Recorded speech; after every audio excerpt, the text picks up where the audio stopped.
trinket will not defeat us, sister!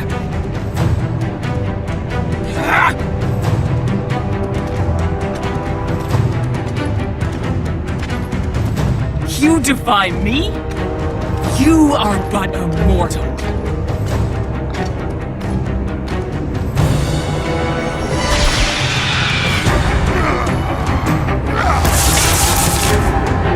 You should have taken our offer, Kratos! Now you will pay for that mistake! I am the Queen of the Furies!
shame, Sparta, Oathbreaker!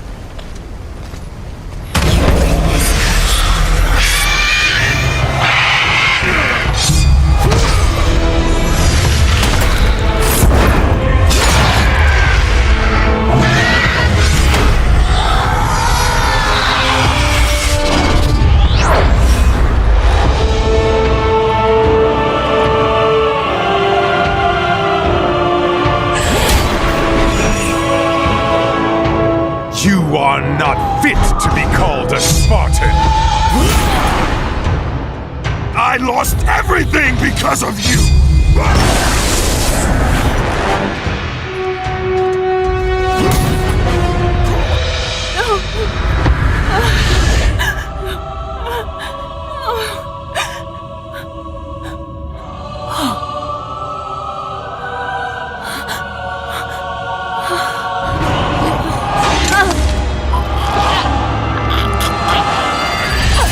They were not there by chance, Kratos!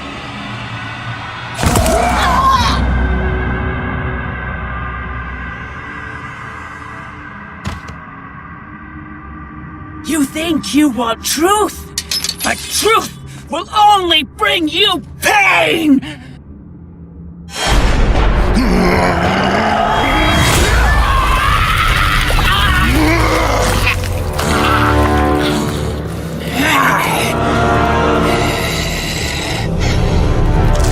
My death will not free you from this madness!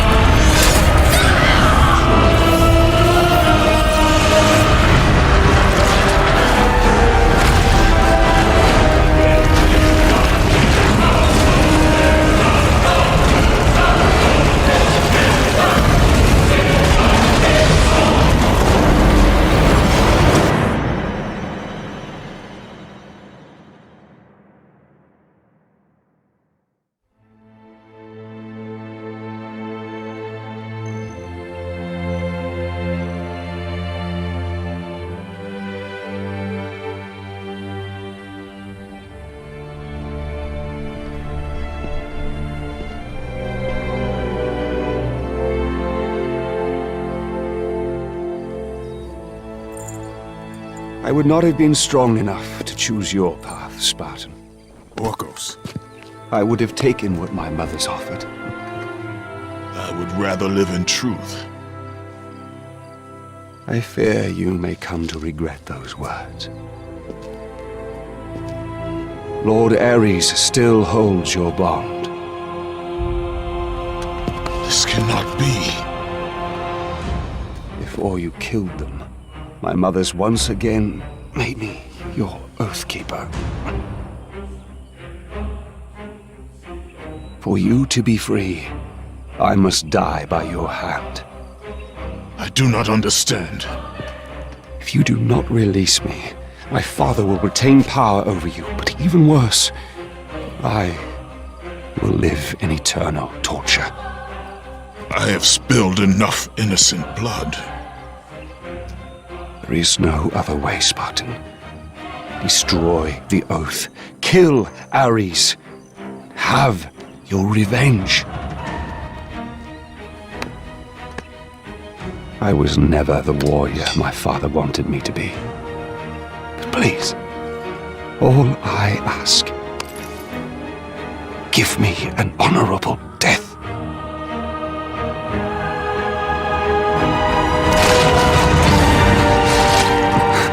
With the death of Orcos, the blood oath to Ares was finally broken, and the painful truth rushed back to Kratos' mind. The truth of the murder he committed, the slaughter of his wife and child, the carnage forged from his relentless ambition, surfaced in perfect clarity, and became the visions that would haunt him all of his days.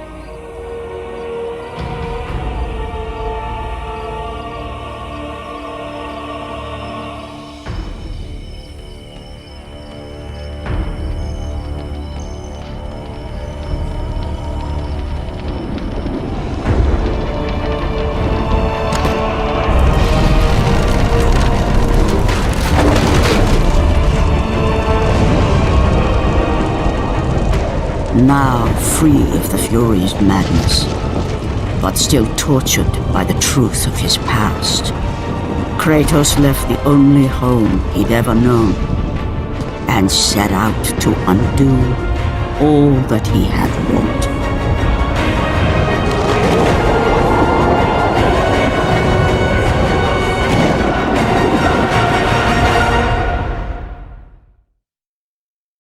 Suffering for years, Kratos, the once great general, now known as the Ghost of Sparta, had pledged himself as a champion to the gods of Olympus.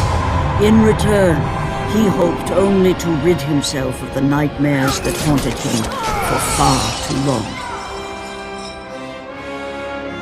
But for now, his only respite, his only relief from the sins of his past, was found in the heat of battle.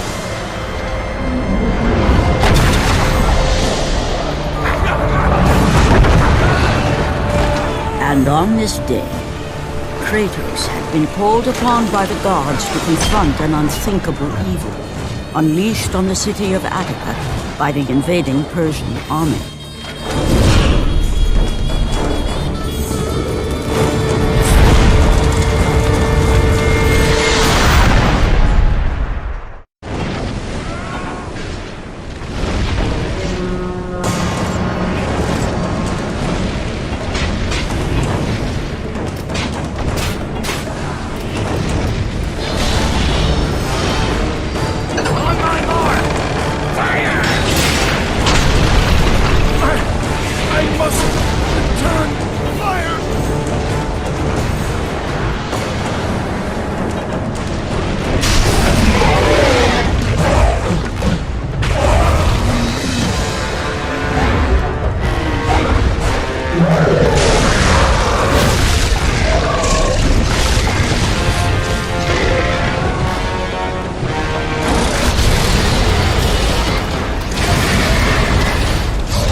What evil have you wrought on this city, Persian? Evil? It is not evil that I bring, Spartan. I bring the might of Persia and the sacrament of purification. As we speak, my basilisk cleanses this land so that it may embrace the glory of the Persian Empire. Olympus has sent a message, and I am here to deliver it. Then you are just a messenger. So take this message back to your little gods. It will take more than a pathetic Spartan to stop the power of the Empire.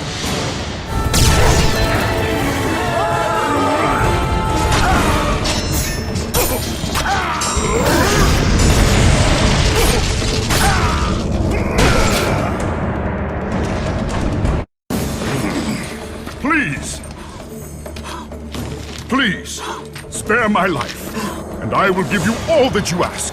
You have nothing I want, Persian. Take my kingdom, my women, my gold. I won't take your riches, but I will take your life.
Fulfilling his commitment to the gods, Kratos defeated the basilisk brought forth by the Persians.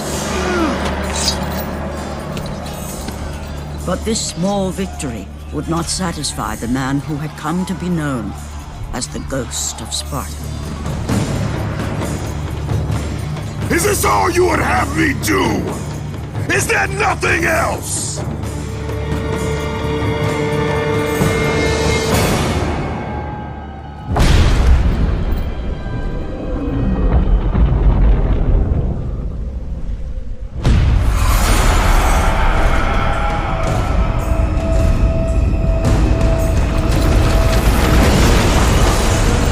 Seeing the sun plummet through the sky and the world plunge into darkness, Kratos knew this was not a sign from the gods. What treachery is this?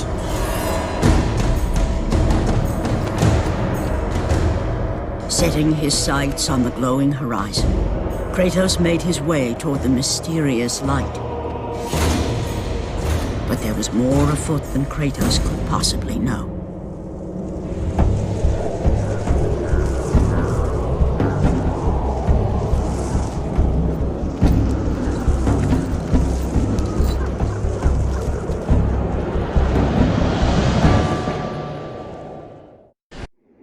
In the darkness, Morpheus, the god of dreams, awakened to a world where he and only he wielded power. The land was slowly overrun by a black fog that engulfed everything it touched. The power of Morpheus affected even Kratos, as he was haunted by a strange melody.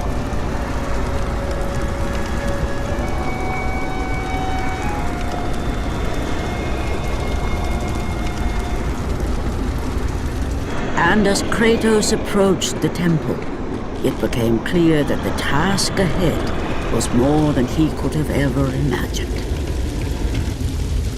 Once again, the strange, lingering melody could be heard through the black fog of Morpheus, haunting Kratos. The temple on which Kratos stood was the sun chariot of Helios. The very chariot that the fire steeds pulled across the sky every day, allowing the brilliance of Helios to shine down on all mankind. Kratos. Athena, what madness has befallen us? Kratos, there is not much time. Olympus needs you. I grow tired of the gods' requests, Athena. I have given enough. Now take these nightmares from my head.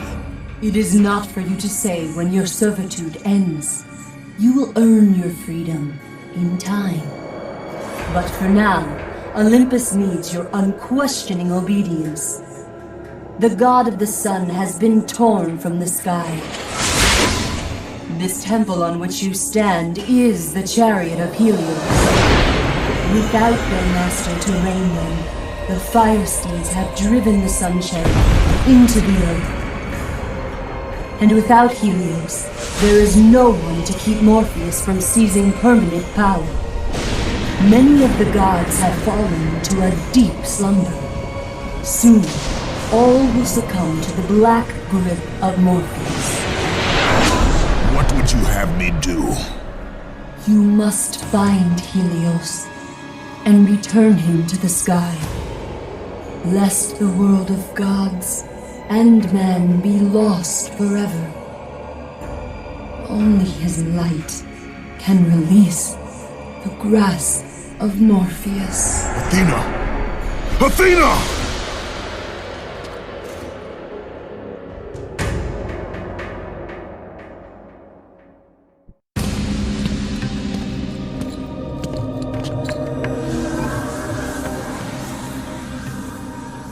I am grateful you have come, Ghost of Sparta. The Titan Atlas has been freed from the pits of Tartarus, and has taken my brother Helios from his rightful place in the sky. What does Atlas want with the sun god? Helios holds within him the power of the sun, a power so great it can destroy the world. It cannot be trusted in the hands of a Titan. Please, take the sun shield from his throne, walk through the gates of Olympus, and you will find me. Hurry, Kratos. Even now, my brother suffers at the hand of Atlas. As Kratos stepped out into the eternal night, much had changed outside the temple. Morpheus grew ever stronger as his harbingers of darkness continued their relentless march.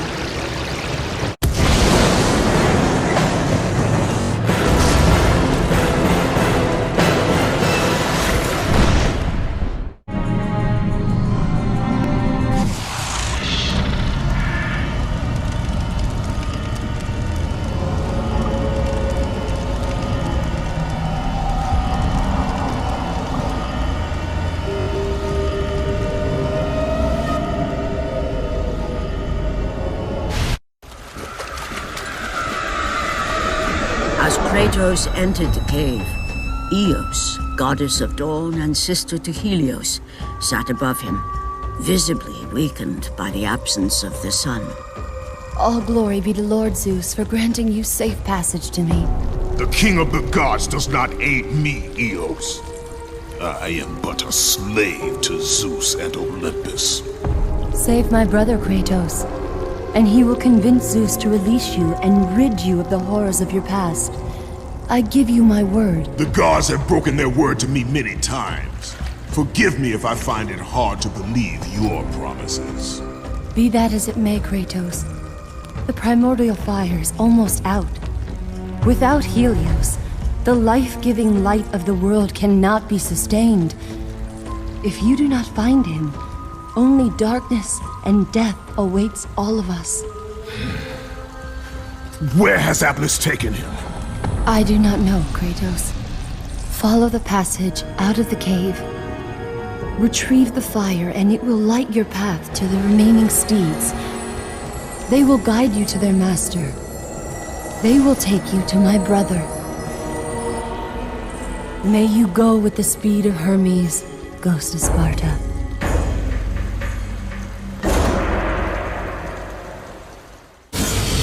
And again, the melody returned, and it almost seemed familiar.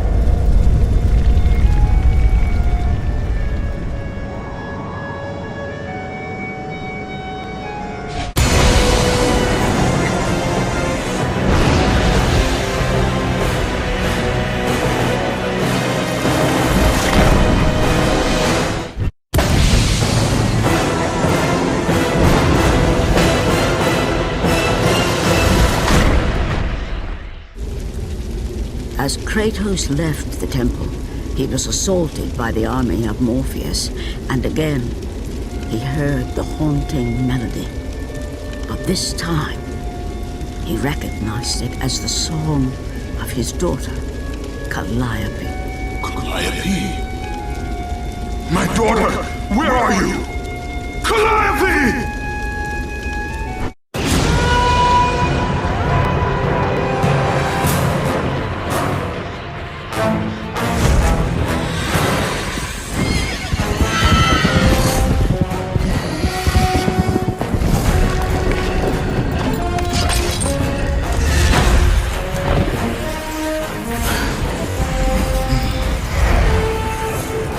With the release of the fire steeds, Kratos was now in the hands of the beasts.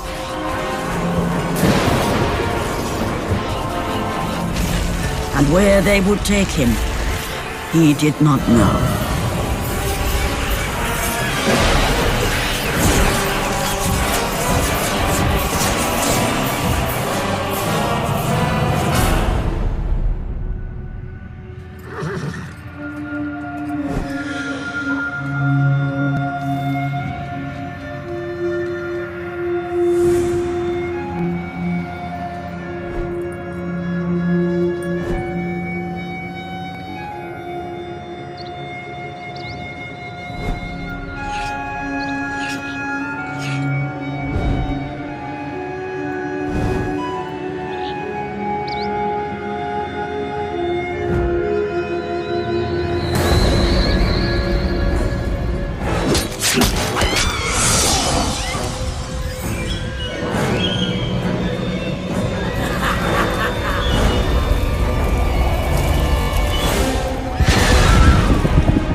As the steeds pulled Kratos away from the grip of Morpheus, they crossed into the underworld. But in the land of the dead, they could go no further, for these beings of light were not welcome in Hades.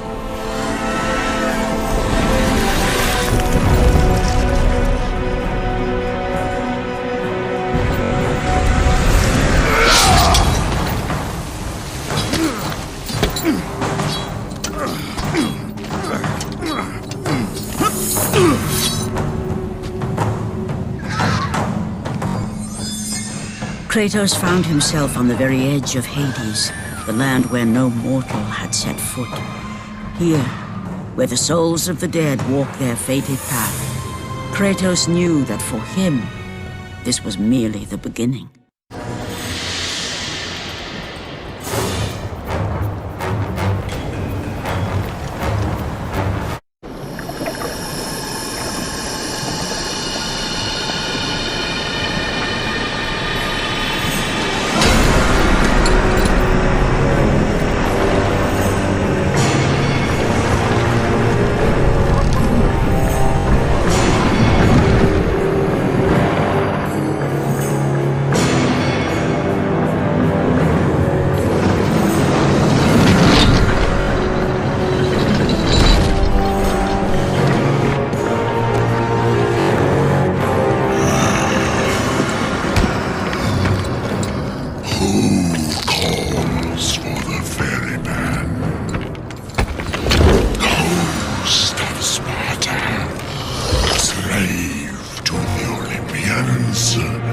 I am a slave to no one, Charon. We share a common fate, Kratos. The gods will release neither of us from our torture. Be gone! It is not yet your time, mortal.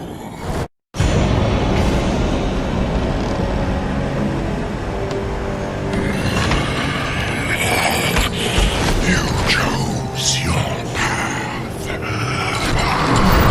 Host of Sparta!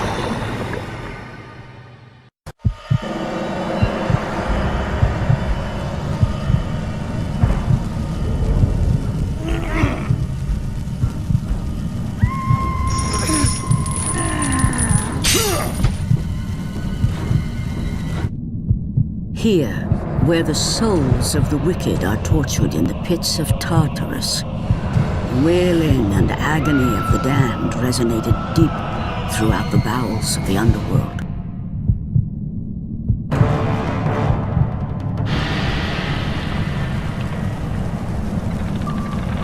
Kratos saw before him the remnants of the old rulers of Earth, the mighty Titans. Defeated by the gods and enchained in the depths of Tartarus, they suffered their unjust penance. And for their torment, it was well known that these immortal beings hated the Olympians with immeasurable fury. By the hands of Zeus, the Titans had been bound and shackled in their torment for 1,000 years, with no hope of escape. Now the chains that once held the Titan Atlas lay broken, and only one question plagued the thoughts of Kratos. Who will release such evil?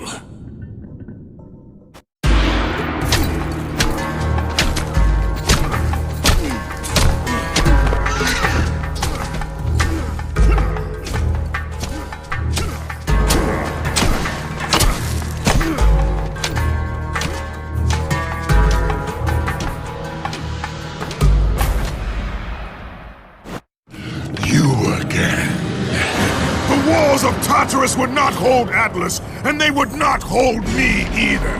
The gods have obviously taken pity on their slaves. You underestimate me, Charon. This time I will not be so merciful.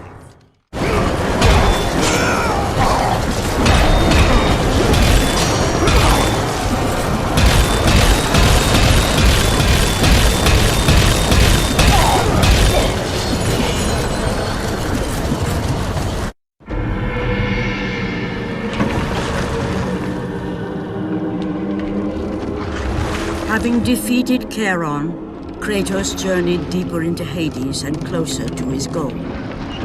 For in the distance, the bright light of Helios illuminated all of the underworld.